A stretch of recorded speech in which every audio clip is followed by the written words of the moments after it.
Le 18 avril à l'aube, j'ai reçu un coup de téléphone m'informant qu'un double meurtre avait été commis à Marthe. C'était un véritable choc pour moi. Ça faisait plus de 10 ans que je travaillais dans ce comté et c'était la première fois que j'avais affaire à un meurtre à Marthe. Et en l'occurrence ici, un double meurtre. C'est le genre d'affaires qu'on ne voit qu'une fois par génération. Je suis arrivé sur le lieu du crime.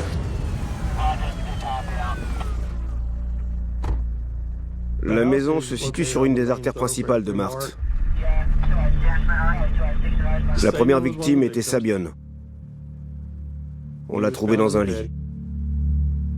Il s'était pris 2 balles, une sous l'œil droit et l'autre dans le côté droit du cou.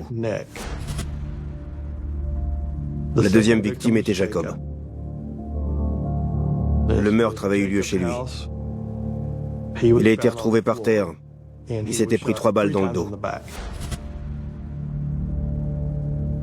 Comme ils étaient tous les deux joueurs de football, ils étaient de véritables stars dans la ville. Tout le monde les connaissait. La moitié de la ville s'était regroupée sur le lieu du crime. Tout le monde hurlait. Ils voulaient que justice soit faite sur le champ. Mais on n'arrête pas un tueur en un claquement de doigts.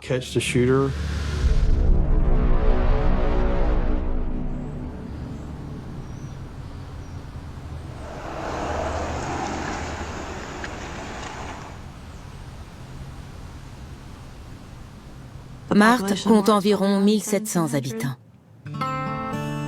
La communauté est très soudée ici. Tout le monde se connaît. La plupart des gens ont de la famille dans la ville. Marthe est une petite ville idéale pour élever ses enfants.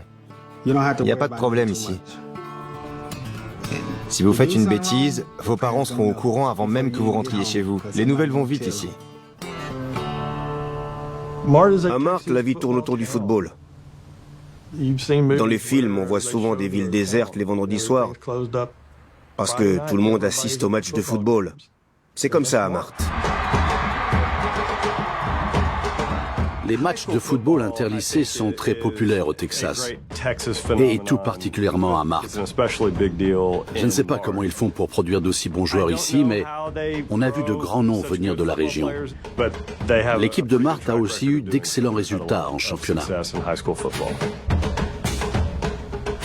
L'équipe des Panthers du lycée de Marthe rallie toute la ville autour d'elle. Elle a une grande importance aux yeux de la communauté locale.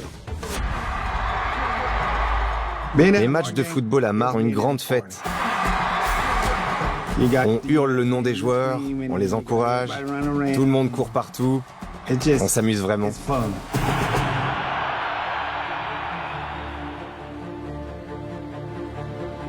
Jacob était un excellent joueur. Franchement, je ne sais pas d'où il tenait tout son talent. Il était vraiment partout sur le terrain.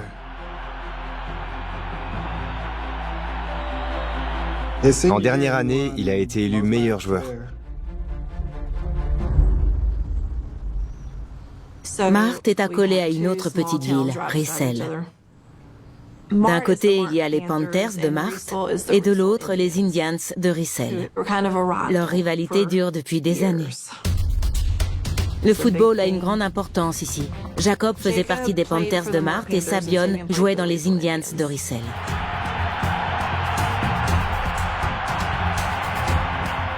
C'était vraiment cool de partager le terrain avec Sabione. On savait qu'il allait faire des trucs de dingue. Il allait forcément rattraper le ballon à un moment et tracer à l'autre bout du terrain, avec le public en délire derrière lui. Il était aussi super bon en défense. Il jouait au poste de safety, donc il couvrait tout le terrain. Il était capable de faire des actions incroyables, peu importe où il était. Et à chaque fois, le public s'enflammait. J'ai assisté au match où Jacob et Sabione se sont affrontés. C'était un match incroyable, justement parce qu'ils étaient très proches. Ils étaient toujours en compétition à chercher qui était le meilleur, peu importe la discipline. Mais malgré cette concurrence acharnée, ils étaient vraiment proches. Ils étaient carrément inséparables. Ils étaient toujours ensemble, partout où ils allaient. Ils se quittaient même pas pour aller au supermarché. Si vous en voyiez un, l'autre n'était jamais loin. Je les appelais les jumeaux de mères différentes, parce qu'ils se ressemblaient. Jacob et Sabione se connaissaient depuis tout petit. Quand ils étaient ensemble, ils s'éclataient et passaient tout leur temps à rigoler. Ils aimaient faire des blagues.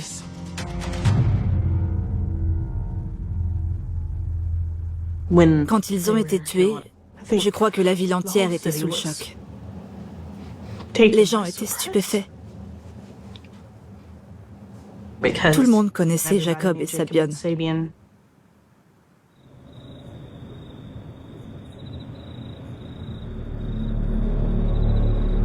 Le 17 avril au soir, je suis rentrée chez moi. Je suis allée dans ma chambre et je me suis endormie très rapidement. Vers 1h et quelques, j'ai été réveillée par un gros bruit. Mais ça ne m'a pas alarmée parce que j'avais l'habitude d'entendre les garçons chahuter. Donc je me suis rendormie. Je croyais qu'ils s'étaient disputés, parce que j'ai entendu la porte claquer. Donc je me suis levé pour voir ce qui se passait.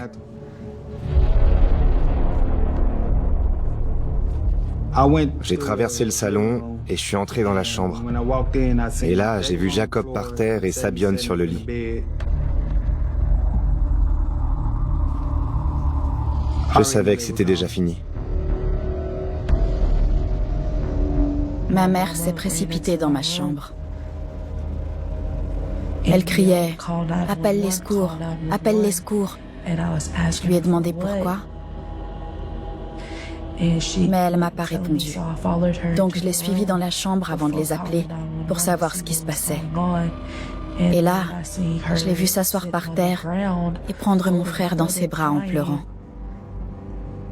Et puis, j'ai tourné la tête et j'ai vu Sabione allongée sur le lit.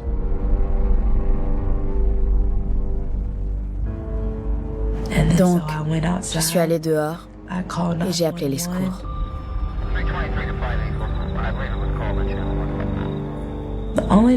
La seule chose que je me souviens avoir dite au secours, c'est « Mon frère s'est fait tirer dessus, il est mort, s'il vous plaît, venez nous aider ». Le plus dur pour moi dans tout ça, c'était de voir ma femme assise par terre, serrant Jacob dans ses bras, et de lui dire de le poser pour pas contaminer les lieux.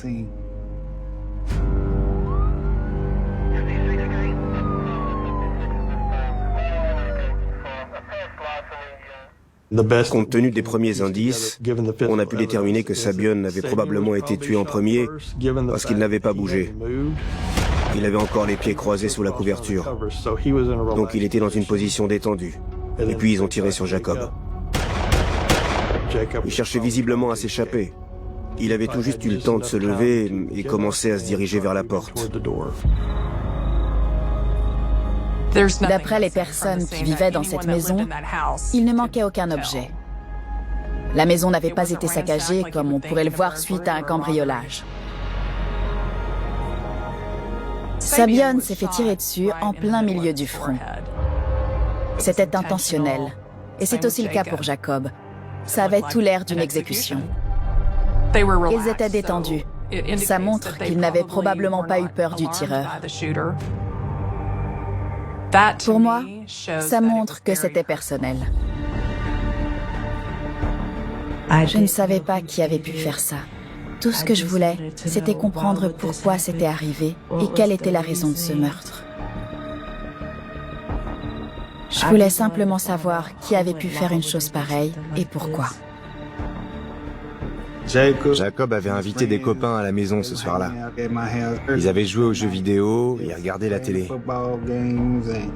Mais je sais pas ce qu'ils ont fait une fois que je suis parti me coucher. La première étape était de savoir qui se trouvait dans la maison quand ils se sont fait tirer dessus. Quand on a découvert ce qui s'était passé, on était abasourdis.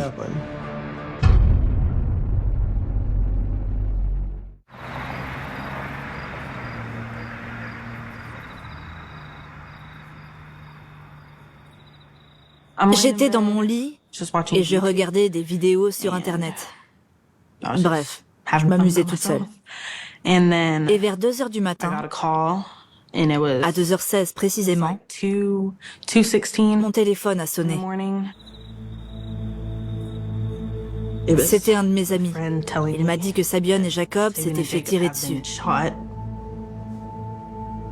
J'ai répondu « Ok, est-ce qu'ils vont bien ?» Et il m'a dit « Non, Chantel, ils sont morts. »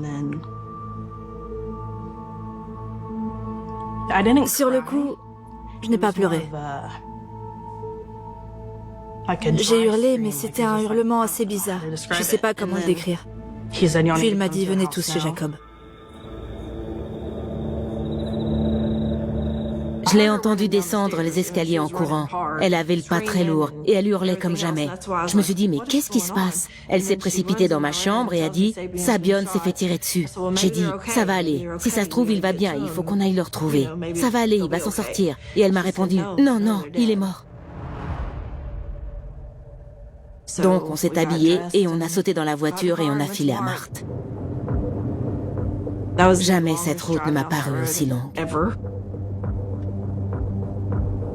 J'arrêtais pas de dire, il faut qu'on garde espoir, tout va bien se passer. Et elle hurlait. Quand on est enfin arrivé à l'entrée de Marthe, on a vu des gyrophares partout. C'est là où j'ai réalisé ce qui se passait. Quand j'ai vu les ambulances repartir à vide, j'ai compris que c'était fini.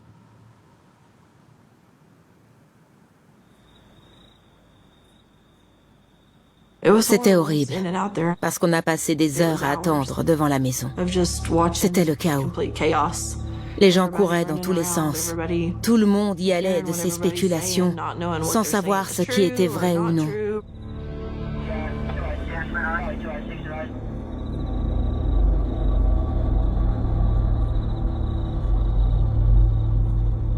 Chantel n'arrêtait pas de pleurer et de hurler.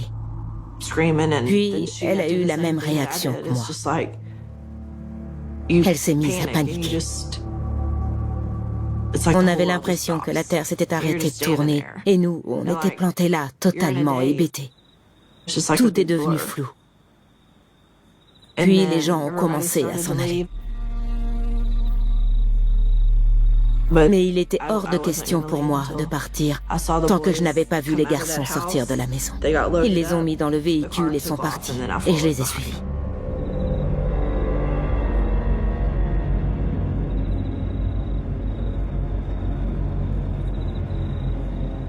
C'est la dernière fois que j'ai vu mon fils.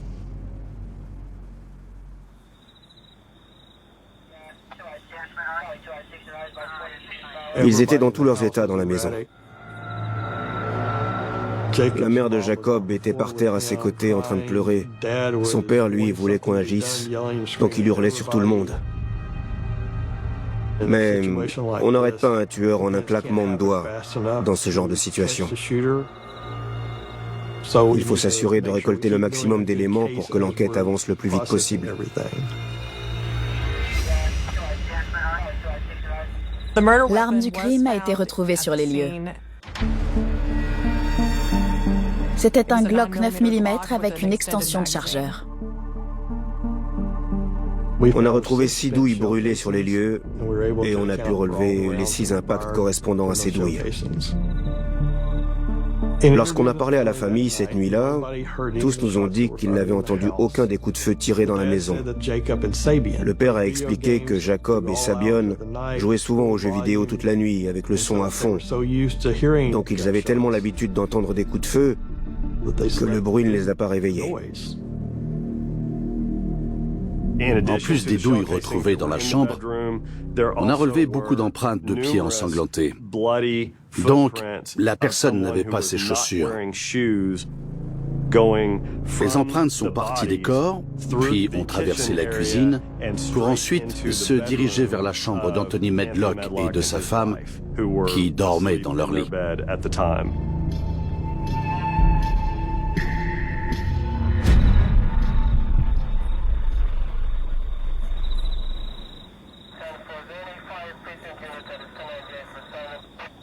Quand quelqu'un se fait tuer, il y a forcément tout un tas de rumeurs sur le coupable et ses motivations.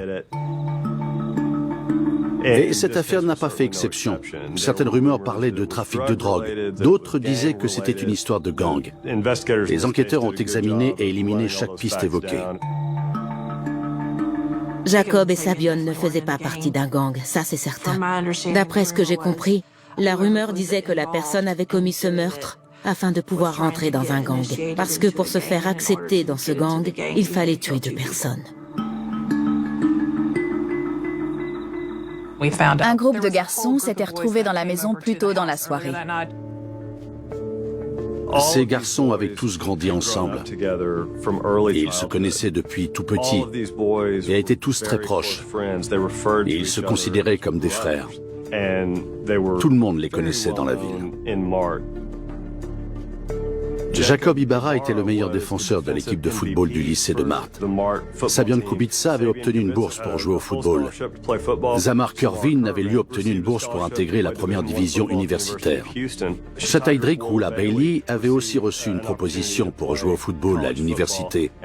Ils avaient tous noué des liens très forts sur les terrains tout au long de leur enfance et adolescence. Ça paraissait donc inconcevable que l'un d'entre eux puisse faire du mal à un ou plusieurs membres du groupe, et encore moins qu'il les tue. Mais il fallait qu'on examine cette piste, comme dans n'importe quelle autre enquête pour meurtre. On a appris que Zamar et une partie du groupe avaient décidé d'aller à une fête en plein air et qu'ils voulaient que Jacob vienne avec eux. Mais Jacob avait refusé parce qu'il savait que ces fêtes pouvaient déraper. Donc, il avait préféré rester chez lui. Le groupe est parti, laissant Jacob et Sabion, mais ils ont fait plusieurs visios pendant la soirée. Et à chaque appel, ils ont vu Jacob et Sabion ensemble dans la chambre de Jacob.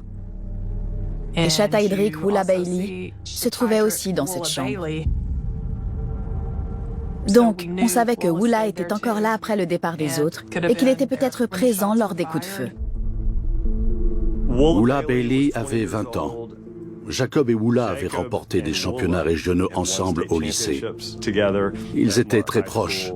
Ils se connaissaient depuis tout petit. On a essayé d'en savoir plus sur leur relation, mais on ne savait pas où se trouvait Wula. Et on ne savait pas exactement ce qui s'était passé ni à quel moment. Donc il fallait absolument qu'on fasse venir Wula au bureau du shérif pour lui poser quelques questions. Quand j'ai appris que Wula était introuvable, je me suis demandé s'il n'y avait pas une certaine animosité entre eux dont je n'étais pas au courant. Je trouvais ça suspect que personne ne sache où il était. Et je voulais savoir pourquoi il était parti après le meurtre de Sabion et de Jacob.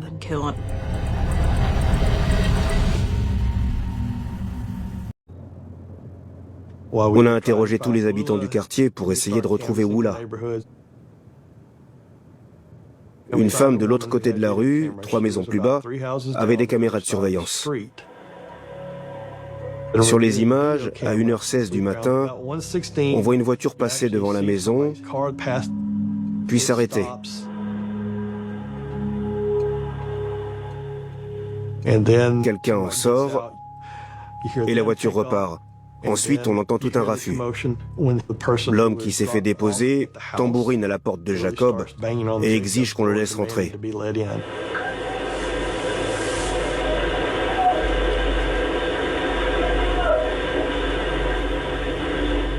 Cet homme paraît très troublé. Peu après, on entend le premier des 6 coups de feu tirés successivement.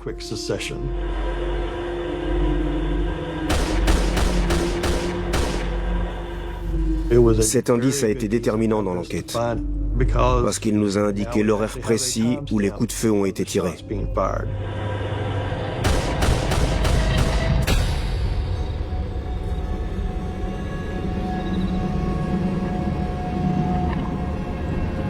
À notre connaissance, Sabion, Jacob et le 3e jeune homme, Wula, étaient dans la maison au moment où les coups de feu ont été tirés. Puis un peu plus tard dans la nuit, on a retrouvé Wula. Vous pouvez vous asseoir sur la chaise grise. Madame, prenez la chaise bleue. Il était chez sa marraine. On l'a ramené au bureau du shérif pour l'interroger. Il nous a dit qu'il n'était pas sur les lieux au moment du meurtre. On passait une bonne soirée tous les trois. Et à minuit 45, je suis parti à l'épicerie.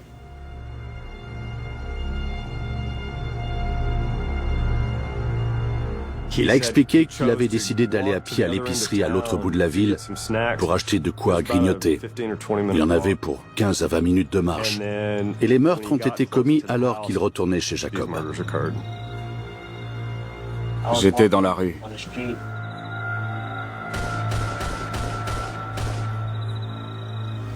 Et j'ai entendu 3 coups de feu, je crois.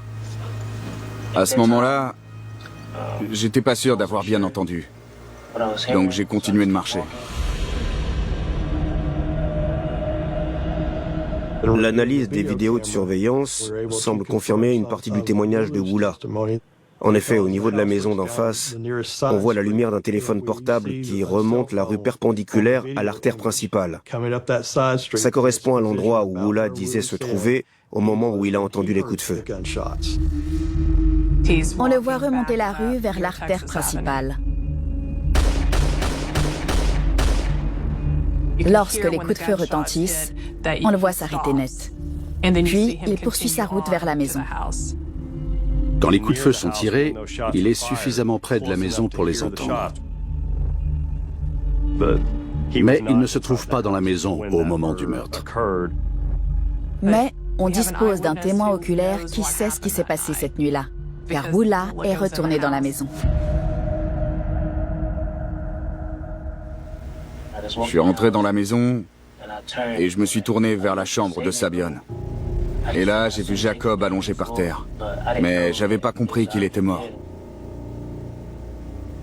Donc je suis allé dans la chambre de Jacob. Wula a dit qu'il y avait quelqu'un d'autre quand il est revenu dans la maison. Zamar Kervin, qui était parti un peu plus tôt dans la soirée, s'était fait déposer en voiture devant la maison. D'après Wula, Zamar était très bizarre. Il n'était pas dans son état normal. Il avait l'air complètement hagard. Il semblait totalement incohérent et avait visiblement du sang sur lui. Wula a remarqué que les chaussettes de Zamar étaient gorgées de sang et qu'il laissait des traces de pas ensanglantés partout dans la maison. Wula était terrorisé. Je me suis précipité vers la cuisine et je suis sorti par la porte de derrière. Puis j'ai couru dans la rue.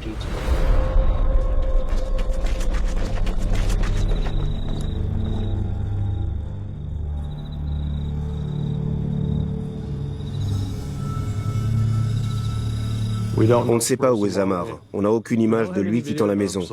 Mais on a tout un tas d'empreintes ensanglantées qui partent de la chambre des parents, qui passent par la cuisine, puis par la porte de derrière et remontent l'allée.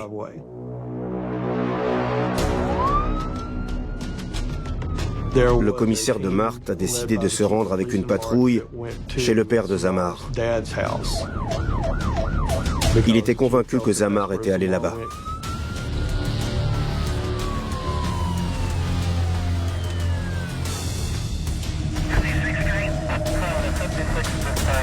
Le commissaire de Marthe connaissait Zamar Kervin depuis tout petit et il savait que c'était une star locale de football.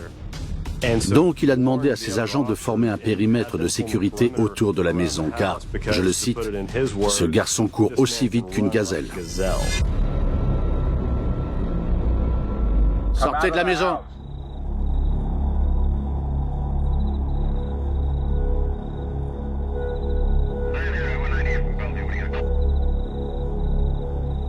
Le commissaire a convaincu Zamar de se rendre sans heurts. À terre! Il a été arrêté pour le meurtre de ses amis Sabion et Jacob.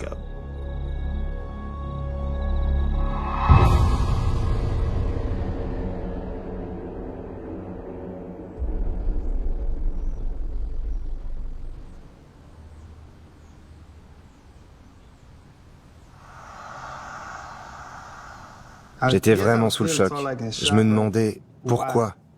Pourquoi est-ce qu'il a tué des gens avec qui il a grandi et dont il était si proche? Zamar faisait partie de la famille. On le traitait comme notre propre enfant. Ça paraissait invraisemblable. Quand on nous a dit que c'était Zamar qui les avait tués, j'ai cru qu'ils avaient fait une erreur. On était une famille.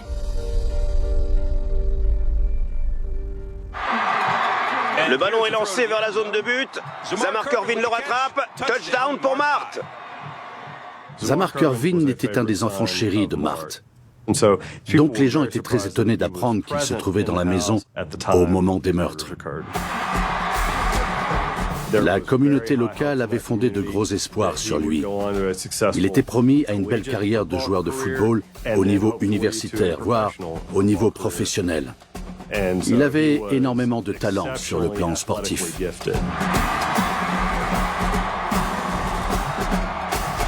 On l'appelait Z-Baby. Il faisait partie de la famille. Je le considérais comme mon fils.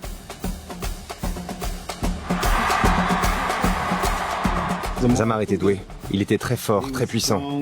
Si vous vous trouviez sur son chemin, vous aviez de grandes chances de vous prendre un gros tampon.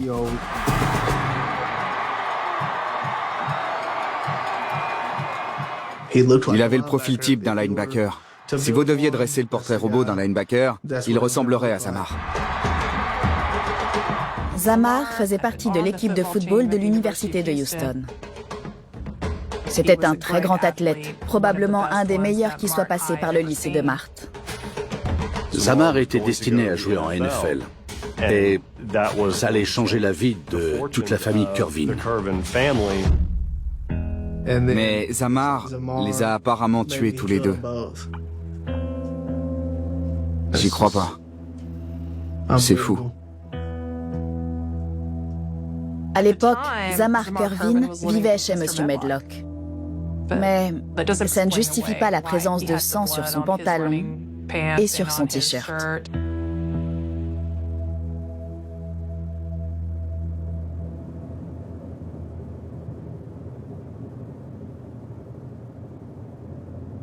Quand je suis arrivé au poste de police de Marthe, Zamar était menotté. Ses chaussettes étaient gorgées de sang. Et il y avait aussi quelques taches de sang sur son pantalon. Asseyez-vous là. On a interrogé Zamar. Vous savez pourquoi vous êtes là, non? J'aimerais bien vous le dire, mais je sais pas. Tout ce dont je me souviens, c'est d'être allé chez mon père parce que je pensais que j'allais mourir. Il raconte tout ce qui s'est passé durant la soirée, mais arrête son récit juste avant le moment où les coups de feu ont été tirés et où les deux personnes ont été tuées. Il omet toute cette partie. Le commissaire de Marthe connaissait Zamar. D'après lui, Zamar n'était pas dans son état normal. Il semblait totalement déconnecté, comme s'il avait peur parce qu'il voulait couvrir quelqu'un. Je sais pas. Je veux plus répondre aux questions. Je veux voir mon avocat. Vous voulez appeler votre avocat? Ouais, j'ai jamais été dans cette situation. Je préfère être accompagné de quelqu'un qui a l'habitude de ça.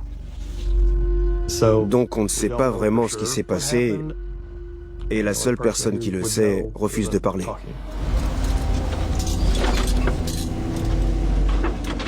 Tout portait à croire que Zamar Kervin était coupable de ces meurtres.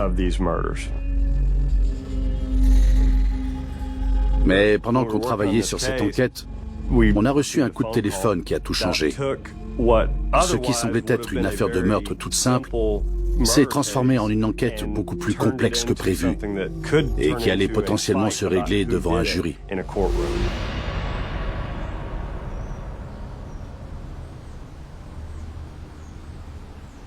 Kevin Kervin, un cousin de Zamar, a été incarcéré chez nous à la suite d'une fusillade avec la police de Waco. Kevin a un casier judiciaire bien chargé. Durant son interrogatoire, mes confrères de Waco ont évoqué le meurtre de Sabion et Jacob.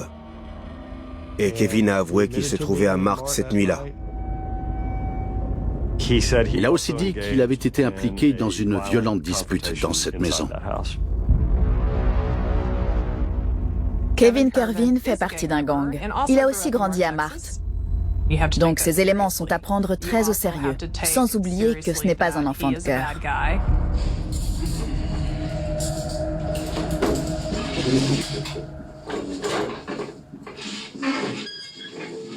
Je me suis rendu avec un autre enquêteur à la prison où était détenu Kevin dans le but de l'interroger. Vous avez le droit de garder le silence et ne faire aucune déclaration. Tout ce que vous direz pourra être utilisé contre vous devant une cour de justice. Bien. On va parler des meurtres de Sabion et de Jacob à Marthe. C'est ce qui nous intéresse aujourd'hui. On est là pour entendre votre version. Est-ce que vous pouvez nous raconter ce qui s'est passé? Kevin Kervin a dit qu'une des deux victimes, Sabion, avait en quelque sorte fait des avances à Zamar, ce qui n'a pas plu du tout à Zamar. Et Kevin Kervin a affirmé que Zamar lui avait dit qu'il voulait tuer Sabion. Je lui ai dit, t'inquiète, je gère. Je voulais pas qu'il se mette dans une galère. Il n'y avait pas moyen. Kevin lui a dit, ne va pas t'attirer des ennuis, je m'en occupe. Je savais pas quoi faire, mais je savais qu'il fallait que je fasse quelque chose avant lui. Kevin a dit qu'il était allé dans la maison, qu'il s'était dirigé vers la chambre, qu'il avait tiré dans la tête des deux jeunes hommes, puis qu'il était reparti.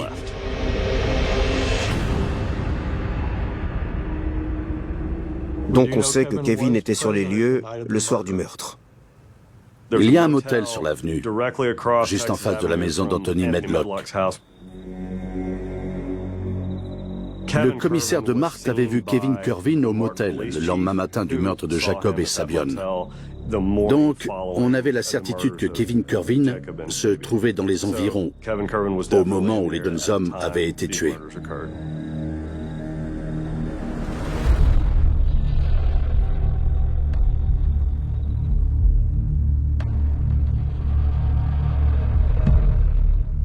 Zamar Kervin n'avait aucune information substantielle à apporter pour compléter les aveux de Kevin Kervin. Mais quand il était en prison, il avait envoyé des messages sur les tablettes mises à disposition pour les détenus. On a donc pu consulter ces messages. Grâce à ça, on a su précisément ce qui s'était passé dans cette maison.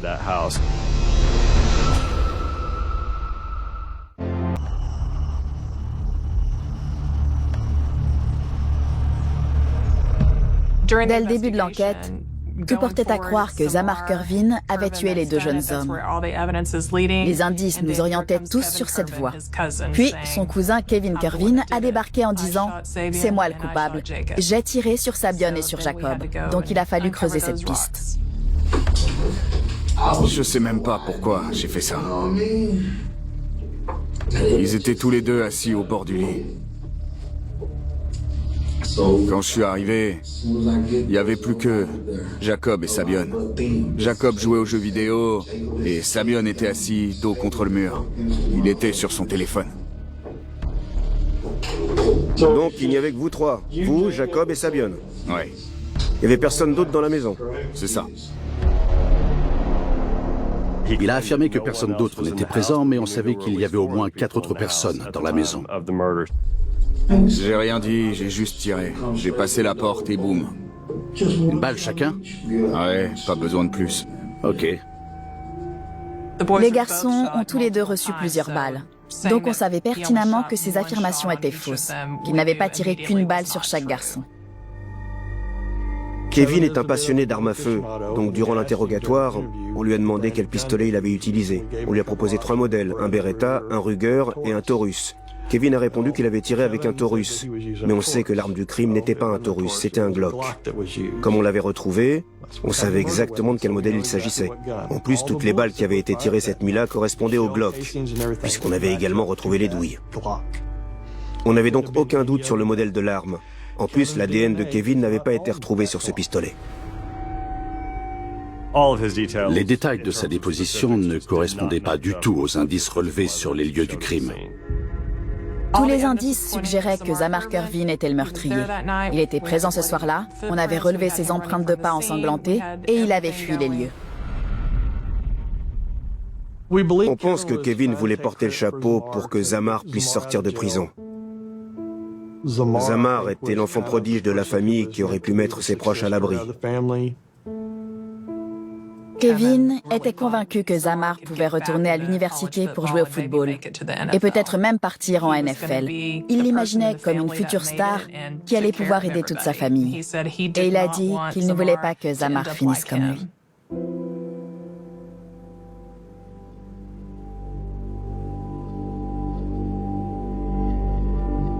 Tous les détenus savent pertinemment que tous les messages qu'ils envoient ou tous les coups de téléphone qu'ils passent sont susceptibles d'être lus ou écoutés par le procureur ou par les policiers. Mais il leur arrive de baisser la garde. Et Zamar a dit que tout ça ne serait jamais arrivé s'il n'avait pas été défoncé ce soir-là.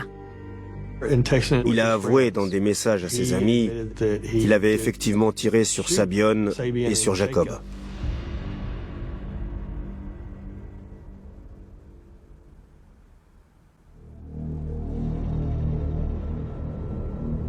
Il a tenté de dire qu'il s'était défendu, mais cette version n'était pas plausible, puisque l'une des victimes était allongée sur le lit et que l'autre avait reçu une balle dans le dos.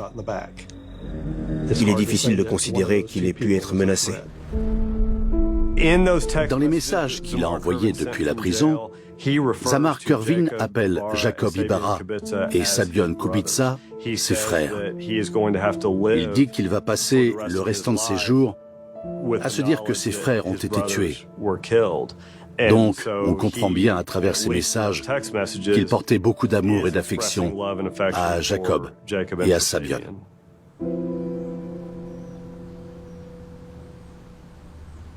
Beaucoup de gens disent que c'est la drogue qui a causé ce qui s'est passé ce soir-là. Mais je pense pas que ce soit forcément la faute de la drogue. Tout le monde était très fier de Zamar parce qu'il avait travaillé très dur pour obtenir cette bourse. Mais il avait tout gâché. Avant que tout ça n'arrive, Jacob et Sabione venaient d'apprendre qu'ils avaient été pris à l'université. Et Zamar a eu l'impression d'être laissé pour compte. Je pense qu'il y avait une certaine jalousie ambiante entre trois. Il avait réussi à quitter Marthe. Il était probablement un des meilleurs athlètes que la ville ait connu. Zamar Kervin faisait partie de l'équipe de football de l'université de Houston et avait son avenir tout tracé. Mais il a été arrêté dans un autre comté en possession d'une grosse quantité de marijuana. Il a donc été renvoyé de l'équipe de football de l'université de Houston. Quand il a été viré de l'équipe de Houston, il a vraiment mal tourné. Mais Sabione et Jacob avaient aucune intention de le suivre sur cette voie. Ils s'apprêtaient à aller à l'université, ils voulaient trouver un vrai travail. Ils avaient tous les deux ce même projet. Et je pense que Zamar a été jaloux de tout ça. Dans la loi texane, il y a deux types d'accusations, celle pour assassinat et celle pour meurtre. La première est passible d'une peine de prison à perpétuité sans possibilité de libération conditionnelle. J'ai proposé à Zamar Kervin de plaider coupable de meurtre, ce qui lui aurait permis de demander une libération conditionnelle au bout de 30 ans. Zamar Kervin n'a pas accepté cette proposition. Il l'a rejetée et a donc été poursuivi pour assassinat. Les jurés ont étudié toutes les preuves et en ont conclu que Zamar Kervin avait tué deux de ses meilleurs amis.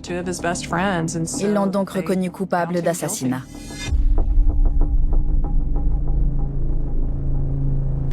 Les gens pensaient qu'on serait heureux d'apprendre qu'il avait été reconnu coupable.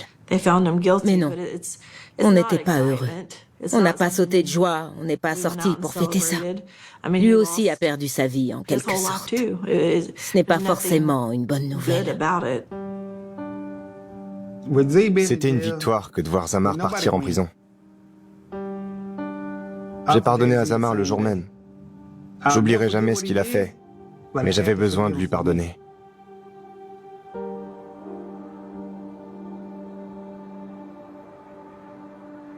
J'ai gardé une chaise pour eux à ma remise de diplôme. J'y ai posé une photo de Sabione, Jacob et moi qu'on avait prise à mon bal de fin d'année.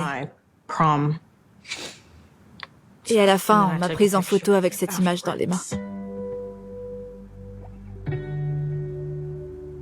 C'était chouette.